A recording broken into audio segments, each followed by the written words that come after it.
98.7 The Peak. It's all about variety. Chris and Amy in the morning. Hello.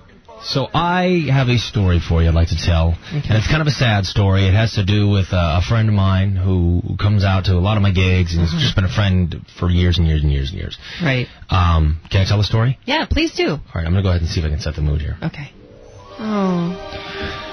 So this Friday night, okay, it was a good friend of mine. I'll go ahead and tell you his name. His name is Rick. Okay. I know Rick. You've met Rick. Yes. Rick's a great guy, super great guy. He came out to our gig this last Friday at Enchiladas. Okay. It's over at 16th Street in Northern. Yeah. Do it all the time. Comes out all the time. Well, he's a great guy, like we said. And in the midst of the gig, we get to kind of watch the crowd and stuff as we're playing. Yeah. Rick meets this lovely, lovely young lady. Yeah. Okay? And it seems as though they're hitting it off. I'm reading lips, I'm watching this whole thing go down. Okay. While we're playing at the bar. Good body language and everything. Great body language. They're hitting it off, they're doing a little dancing, they're flirting, this and that and the other thing. Well, we take our set break, and I go to talk to my buddy. She's in the bathroom. I say, hey, dude, what's going on? I see you talking to this girl. He says, oh, yeah, she's super sweet, super nice. I asked her out to dinner. She said, yes. I said, that's great. Yeah. That's awesome. So we're chatting, and we, got up here and went back and started playing again. Well, I look out, and all of a sudden Rick's hanging out at the bar by himself. Okay, well, maybe you should go home. Wait, that's what I thought. So we finished up with the next set. And then I went and started talking to him. I said, what happened to this girl that you were flirting with? You seem to be hitting it off. Where'd you go? Right. He's like, I don't know, dude. I don't know. I'm like, well, what do you mean you don't know? What happened? He's like, I think something went wrong. Okay. And I said, well, what? And he said, well, we were talking a little bit more, and I had mentioned Rick had gotten laid off about, I don't think it was like 2 months ago. Okay. Rick was an engineer, got laid off from his job, whatever, it happens. Apparently, this came up in conversation, and the minute she heard it, she had other plans. She had to break the dinner thing that she had previously agreed to. Yeah. Which I thought was really messed up. No. So she literally canceled on him, right to his face. She just met him. She didn't say it was because of this, but we know that it was because he said he'd been laid off. He didn't have a job yet. He's still looking. Yeah, I mean, why? Come on. You can't blame her for that, can you? Yes. Why? What is wrong with you? That is cruel. That's not cruel. What if you got laid off? We face that fear every day. No, that's for sure. But here's the thing. I would run to McDonald's, or I would run to Taco. I would do something in the meantime while waiting to get another job.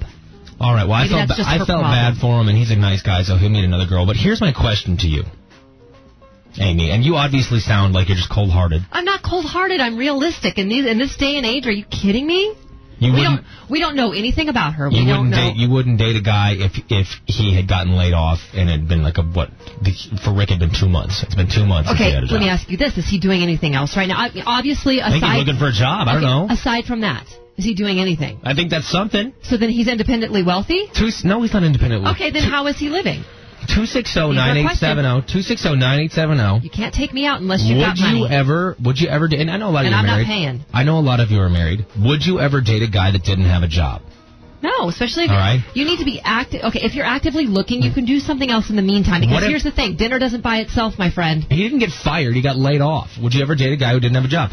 Laid off is the nice way of saying I got fired. No, it's not. Oh, Parker. He needs to be doing something. What if he went out and got a job at McDonald's? You're telling me that? No, really? You're telling me if you're out and about, you say, hey, what do you do for a living? He says, well, I got laid off. Now I work at McDonald's.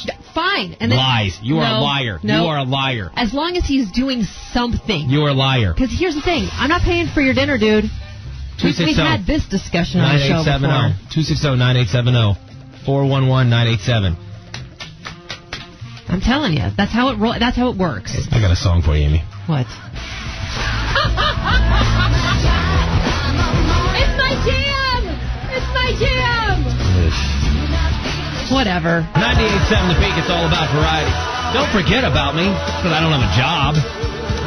Working on it. You can do something in the meantime. But he got laid off. I can do something in the meantime. Asks a woman out for dinner, she finds out about it, boom, he gets laid off. And it's that easy. That's how it happens.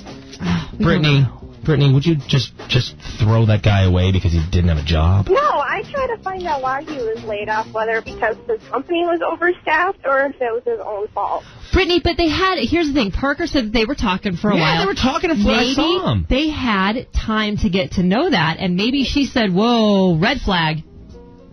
Right. Well, of course she said that. I can totally understand where she's coming from, but still, it's a little rude to just up and quit. Thank you.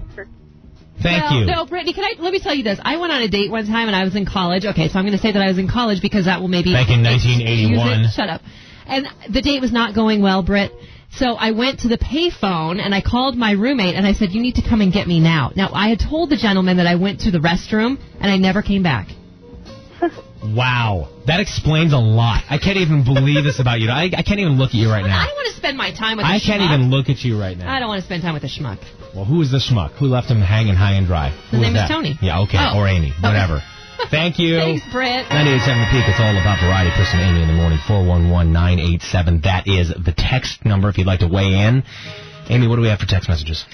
We have got someone looking for a job. It can take a lot more than 2 months to get a job. It's not fair to assume that he isn't worth your time.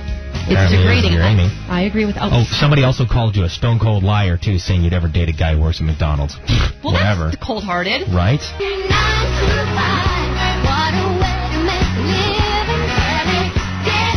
Remember that movie?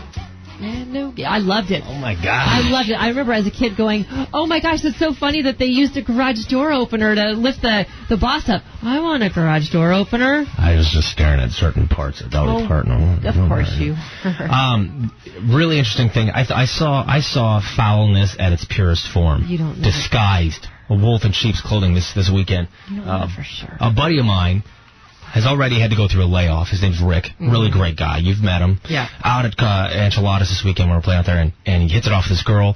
They're chatting. He asks her out for dinner. She says yes. And then they get a little deeper into the conversation. He says, oh, by the way, I got laid off a couple months ago. I'm just looking for another job. I'm an engineer, by the way. Right. And she all of a sudden has something going on and has canceled the plans. Hasn't heard from her since. Yeah. Yeah. I agree. Messed up. Nope. It's messed up. Nope. It's absolutely messed up. Beak, go. Yeah, that's kind of ridiculous that she did that. If they had that much chemistry and just toss it away and walk away from it just because he got laid off, he's better off without her. Yeah, Elizabeth, can I defend the girl? And I don't know this girl. She could be a complete schmuck for all I know. She seemed nice enough. She's a schmuck. Well, no. Hold on, Elizabeth. Hold on. Let me say, we don't know why she left. We don't know why she didn't go on the date with him. She canceled the dinner plans shortly after he said he had gotten laid off. That is a pretty good indication. Yup, that's a telltale sign, Amy. Well, now all of a sudden we're coming out with new information. Hey, look, Chris it's a bird. Parker. It's a plane. Wait, no, it's Captain Obvious. I don't know why I was at to point these things out to you. No, because you need to tell the whole story. I did. No, you didn't say that. What part of the story did I leave out? You tell me. You left out that whole part right there. What part? You tell me. You know, Rick, what part did I leave out? You left out that whole part that we were just talking about. What? What we were just talking about. That I already forgot what we were got laid off? No, I told you that. No. You need to pay attention more.